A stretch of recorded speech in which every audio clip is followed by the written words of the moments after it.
TV. Hotel dan apartemen haji dan umroh itu dibanderol 150 miliar.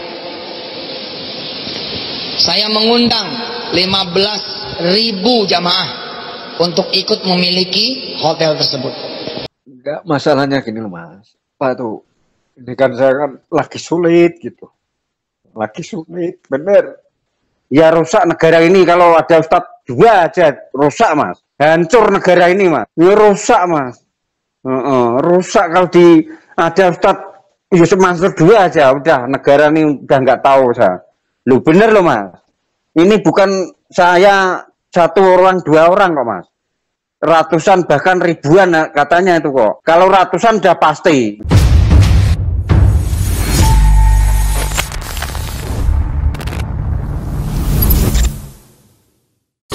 Bismillahirrahmanirrahim. Assalamualaikum warahmatullahi wabarakatuh. Seperti yang Anda lihat pada cuplikan, bahwa di waktu lalu Yusuf Mansur begitu gencar mengajak orang berbisnis. Yusuf Mansur begitu gencar mengajak orang untuk berinvestasi. Bahkan dalam video-video presentasi Yusuf Mansur, yang mana video-video tersebut mengajak orang untuk presentasi, dia membawa-bawa Allah gitu, membawa-bawa agama. Bukan berarti tidak boleh kita membawa agama dalam dunia bisnis kita gitu. Bukan berarti kita tidak boleh membawa syariat dalam dunia bisnis kita. Tapi saya melihat di situ kesannya kayak ingin kemudian meyakinkan jamaah dengan membawa agama itu, dengan ingin meyakinkan jamaah agar kemudian berinvestasi di sana gitu. Selain video presentasi Yusuf Mansur yang mengajak ribuan orang untuk berinvestasi di Hotel City, saya juga akan menampilkan salah satu korban dari investasi Hotel City ini yang kemudian kami wawancarai lewat telepon, yang mana korban tersebut sampai menangis teman-teman, sampai menangis karena begitu mengharapkan hasil dari investasi tersebut untuk kemudian pendaftaran anaknya sekolah.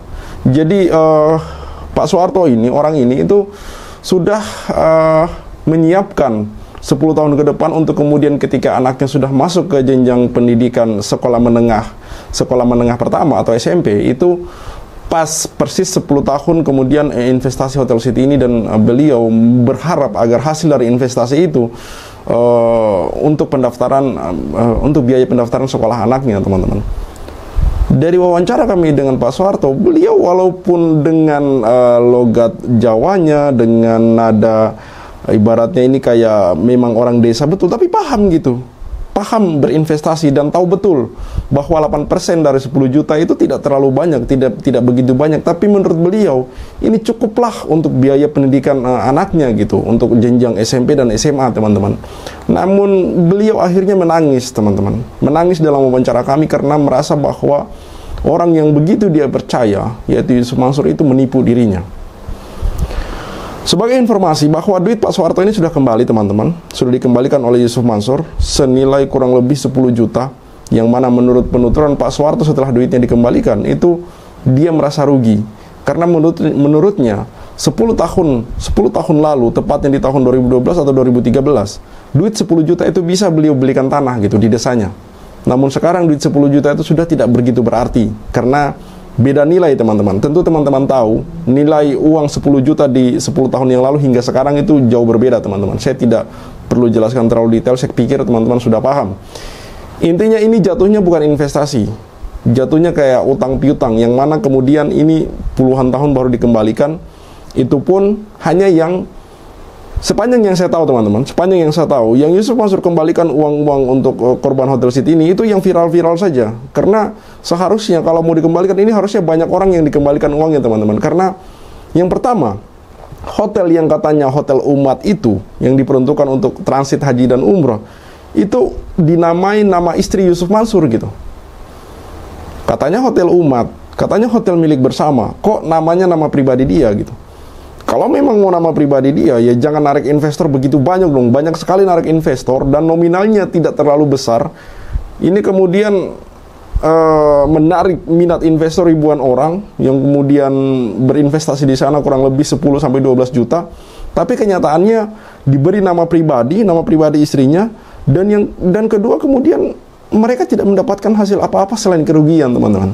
Mari kita simak presentasi Yusuf Mansur di waktu lalu, yang mana ini presentasi menarik.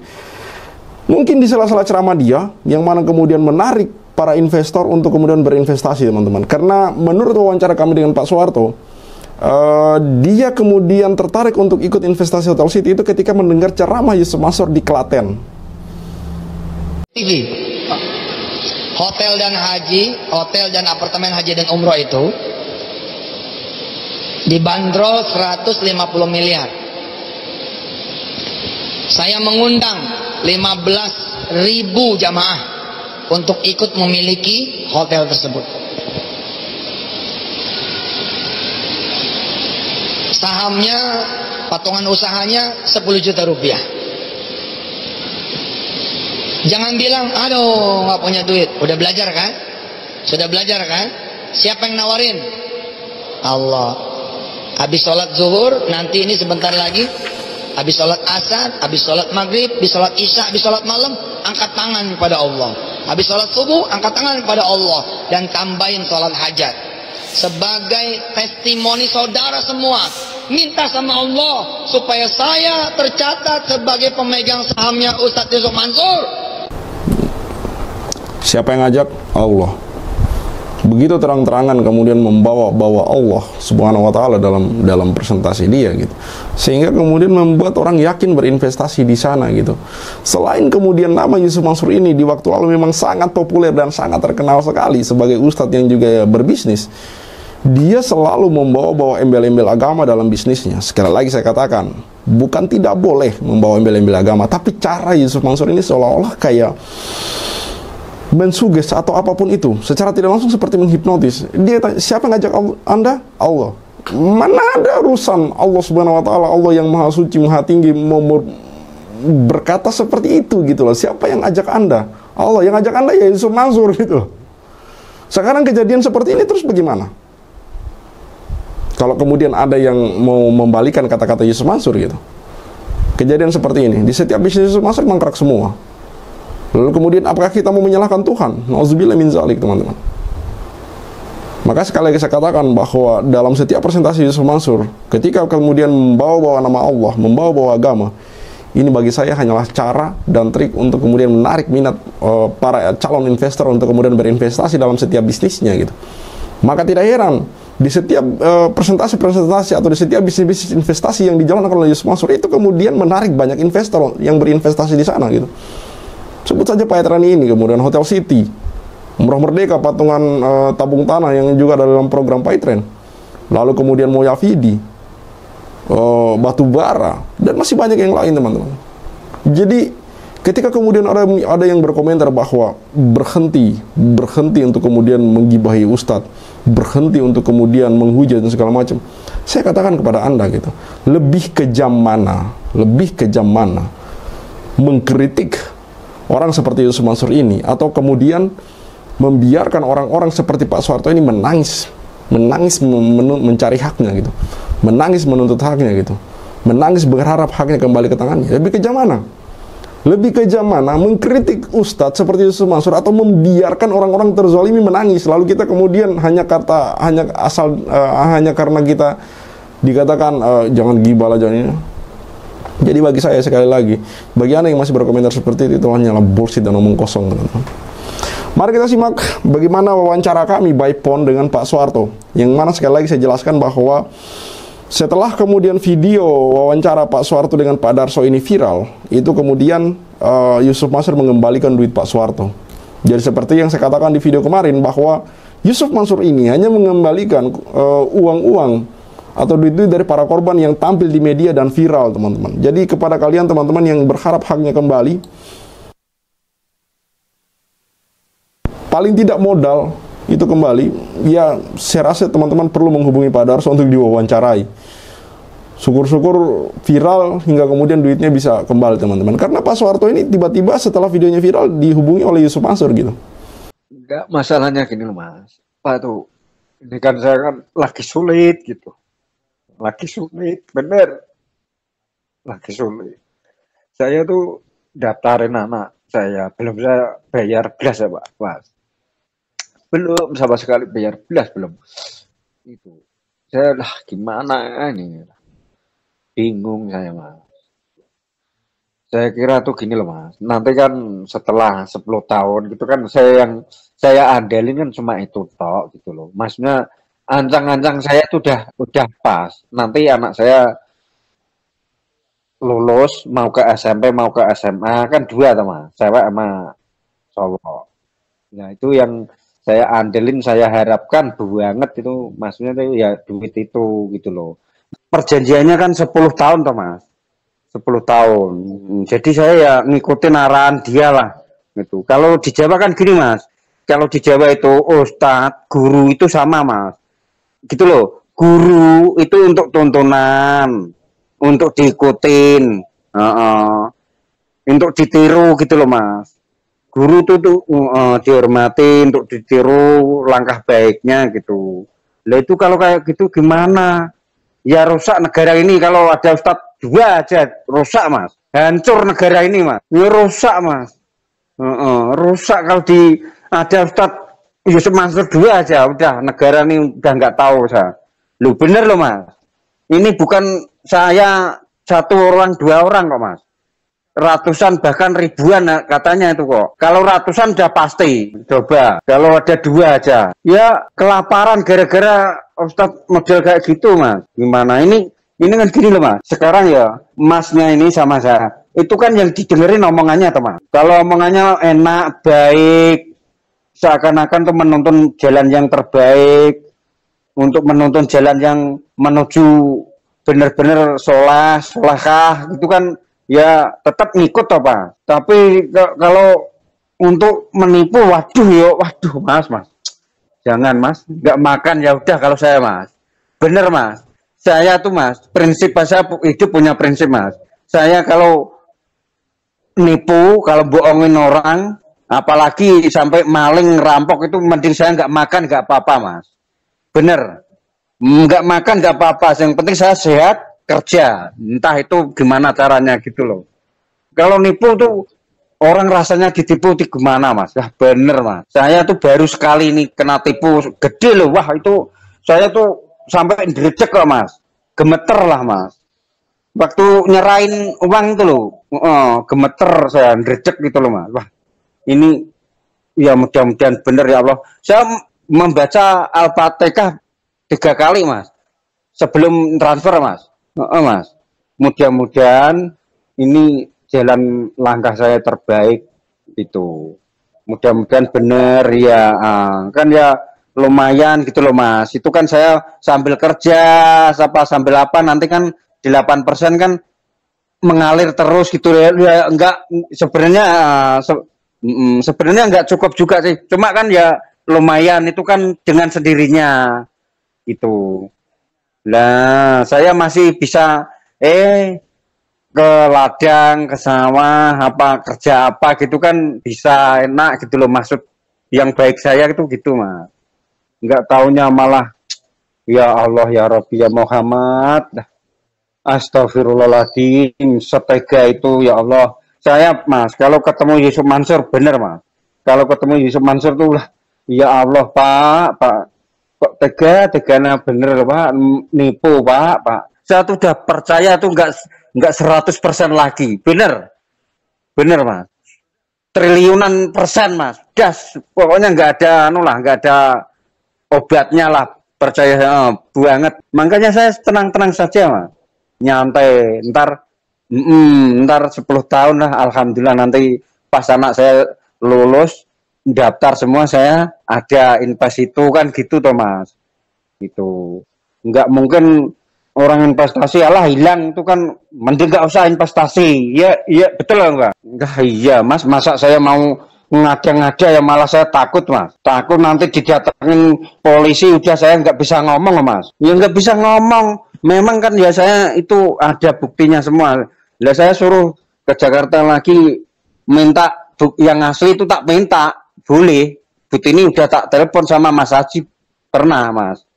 Ya, seperti apa yang saya katakan tadi, bahwa Pak Soeharto sendiri mengatakan kalau ini secara tidak langsung ya, mungkin kalau bukan Yusuf Mansur yang presentasi itu, dia tidak akan berinvestasi gitu, karena dalam videonya dia mengatakan sendiri, saya bukan percaya sepersen 2%, 1 triliun persen dia percaya kepada Yusuf Mansur. Bahkan dia sampai gemetar ketika berinvestasi gitu, ketika mentransfer duitnya. Dan kemudian Pak Soeharto mengatakan secara jelas bahwa dia sangat yakin sekali, sampai kemudian selama 10 tahun dia anteng-anteng saja, tenang-tenang saja. Jadi dari tahun 2013 sampai kemudian 2023, ketika kemudian Pak Soeharto sudah 10 tahun namun belum mendapat kabar apapun, dia kemudian ke Jakarta. Namun hasil yang dapat nihil sama sekali, nol besar, nggak ada apa-apa. Dan saya merasa orang-orang seperti Pak Soeharto ini banyak, teman-teman. Jadi kenapa kemudian saya tampilkan suara video wawancara kami via telepon dengan Pak Soeharto untuk memperlihatkan kepada teman-teman bahwa masih banyak Soeharto yang lain. Masih banyak kemudian orang-orang yang entah di pelosok mana yang sudah kemudian mentransfer duitnya, menginvestasikan duitnya 10 juta ke Yusuf Mansur, namun kemudian tidak mendapatkan hasil sama sekali, teman-teman. Ini ada banyak, 10 juta dikali 100 orang, dikali 1000 orang, dikali 10.000, entah berapa ribu yang kemudian duitnya belum kembali, teman-teman. Dan ini duit semua, teman-teman, mengendap ke satu nama gitu, yaitu Yusuf Mansur atau Jamal Nur Khatib Mansur. Kita tidak tahu seperti apa mekanismenya di dalam. Yang jelas hotel itu mandek. Yang jelas hotel itu bahkan sempat Yusuf Mansur berniat menjualnya, teman-teman. Lalu bagaimana dengan nasib para investasi, para investor gitu? Apakah kemudian duitnya mau dikembalikan? Harusnya Yusuf Mansur punya inisiatif untuk kemudian membuat posko Hotel City ini, agar kemudian orang-orang yang tidak mendapatkan manfaat dari investasinya harusnya dikembalikan duitnya. Dan saya rasa Yusuf Mansur lebih paham itu. Yusuf Mansur lebih paham agama daripada kita semua. Yusuf Mansur lebih paham larangan memakan hak orang daripada kita. Saya rasa Yusuf Mansur ini orang yang suka berceramah ke sana kemari, bagaimana kemudian kerugian yang ditimbulkan akibat memakan hak orang lain, teman-teman, tidak akan diampuni dosanya oleh Allah Subhanahu wa taala sebelum kemudian orang itu memaafkan atau mengikhlaskan, teman-teman. Karena ini hablum minan nas, urusan kita dengan manusia tidak akan selesai. Ketika kita berbuat dosa kepada Allah Subhanahu wa taala, mungkin dimanapun kita bisa meminta maaf, kita bisa kemudian bertobat. Tapi ketika berurusan dengan manusia, seberapapun Anda menangis bertobat kepada Allah, tapi kemudian ketika kalian tidak berupaya dan berusaha untuk kemudian mencari keikhlasan dari orang tersebut, maka sampai jumpa di pengadilan akhirat, teman-teman. Jadi sekali lagi saya mau katakan bahwa upaya kami, usaha kami untuk kemudian memberi sanksi sosial kepada Yusuf Mansur dengan cara memboikot bisnis-bisnis dia, yang mana salah satunya dalam bisnis kuliner adalah warung Stick and Seek, adalah salah satu jalan terbaik bagi kami yang menurut kami saat ini efektif untuk kemudian melakukan perlawanan terhadap Yusuf Mansur. Saya Khalid Al-Walid, see you on the next videos. Sekali lagi. Selamat ulang tahun buat warung steak yang ke-16. Ayo, 1, 2, 3. Selamat ulang tahun warung steak yang ke-16. Dengan ini menyatakan sikap sebagai berikut. 1.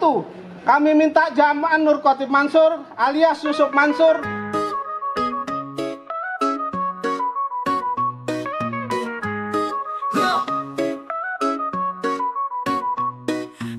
hobi bener narik sedekah, dulu hobi bener cerita dongeng, dulu hobi bener ngajak bisnis, dulu hobi bener ngajak patungan. Sekarang ente kemana? Sekarang ngumpet di mana? Hei Mansur, mana rimbanya? Ketahuan belangnya, sekarang kabur entah kemana. Apa kabar Yusuf Mansur? Kok sekarang cuma diam di pojokan? Katanya mau beli YouTube, katanya mau beli Real Madrid, katanya mau beli pesawat, nyatanya yang dibeli warung stick. Hahaha, ngajak orang masuk playten, ngajak orang bisnis batu bara, ngajak orang patungan usaha, ngajak orang ikut tabung tanah, semua gagal umat merugi. Hey Mansur, duit orang hilang kemana? Duit orang lari kemana? Apa masuk ke kantor sendiri? Apa masuk ke warung steak? Hey Mansur, balikin duit orang dong, jangan besar mulut doang. Bisanya janji doang, nyatanya cuma dongeng. Bisnis batu bara gagal, Titan juga gagal, Boya video Vidi juga gagal, Hota City juga gagal. Yang sukses warung steak doang. Perjuangan siapa? Apakah perjuangan dia mencari pundi-pundi uang? Tetap berjuang Pak Ustadz, biar tampak aja. Apa kabar Yusuf Mansur? Kok sekarang cuma diam di pojokan? Katanya mau beli YouTube, katanya mau beli Real Madrid, katanya mau beli pesawat, nyatanya yang dibeli warung steak. Ngajak orang masuk Python, ngajak orang bisnis batu bara, ngajak orang patungan usaha, ngajak orang ikut tabung tanah. Semua gagal, umat merugi. Hey Mansur, duit orang hilang kemana? Duit orang lari kemana? Apa masuk ke kantong sendiri? Apa masuk ke warung steak? Hey Mansur, balikin duit orang dong. Jangan besar mulut doang, bisanya janji doang, nyatanya cuma dongeng. Bisnis batu bara gagal, Python juga gagal, Moya Vidi juga gagal, Hota City juga gagal. Yang sukses warung steak doang. Dulu hobi bener narik sedekah, dulu hobi bener cerita dongeng, dulu hobi bener ngajak bisnis, dulu hobi bener ngajak patungan. Sekarang kita kemana? Sekarang ngumpet di mana? Hey Mansur, mana rupanya? Ketahuan belangnya, sekarang kabur entah kemana. Bisnis batu bara gagal, Python juga gagal, Moya Vidi juga gagal, Hota City juga gagal. Yang sukses warung steak doang.